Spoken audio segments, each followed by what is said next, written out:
আসসালামু আলাইকুম।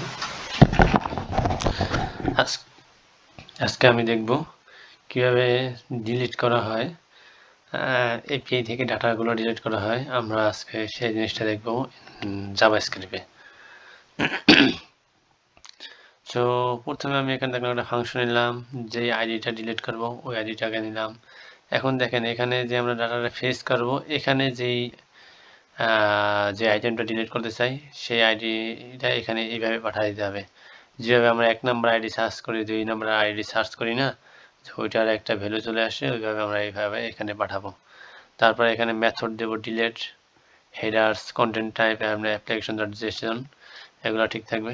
তারপরে আমরা এখানে আরেকটা জিনিস দিতাম, যেমন মেথড হেডার্স বডি দিতাম জেসন ডট স্ট্রিং ফাইল, সেখানে ডাটাগুলো পাঠাতাম। যেহেতু এটা ডিলিট করতেছি তাই সেহেতু আমাদের এখানে কোনো ডিলিট পাঠাতে হবে না। তারপরে হলো যায় এখানে দেখেন যেহেতু আমরা ডিলিট করব সে একটা রেসপন্স পাঠাবে। সুতরাং ওই রেসপন্স যদি সঠিক হয় তাহলে মনে করবো আমরা সাকসেসফুলি ডিলিট হয়েছে, আর যদি রেসপন্স সঠিক না হয় তাহলে মনে করবো যে ডিলিট হয়নি। সো এখানে দেন রেসপন্স করলাম, রেসপন্স সেটা যদি 260 হয় বা ওকে হয়, রেসপন্সটা ঠিক হয়, তাহলে আমরা এখানে একটা অ্যালার্ট দেখা দিয়েছে যে না ঠিক আছে, ডিলিট সাকসেসফুলি হয়েছে। তখন আমরা যে পেজটা আছে ওই পেজটাকে আমরা আবার লোড করে ফেললাম। আর যদি কোনোভাবে রেসপন্সটা সঠিক না হয় তাহলে আমরা থ্রো করে দেবো একটা নতুন এরর, ডিলিট ফেল্ড, মানে ডিলিট হয়নি।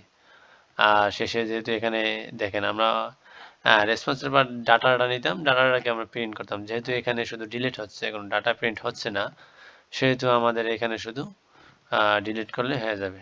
সো আমরা এখানে শুধু ইরোরটাকে ক্যাচ করলাম, যদি কোনো ইরোর আসে ইরোরটাকে ক্যাচ করে ওই ইরোরটাকে ইরোর কনসোল ডট ইরোর করে ফেললাম।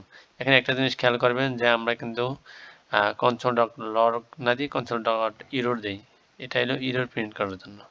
ঠিক আছে, যেমন এখানে দিচ্ছি ধরুন ইরোর, ইরোর এখানে ইরোর প্রিন্ট করবে। সো এই ছিল, ধন্যবাদ, আসসালামু আলাইকুম।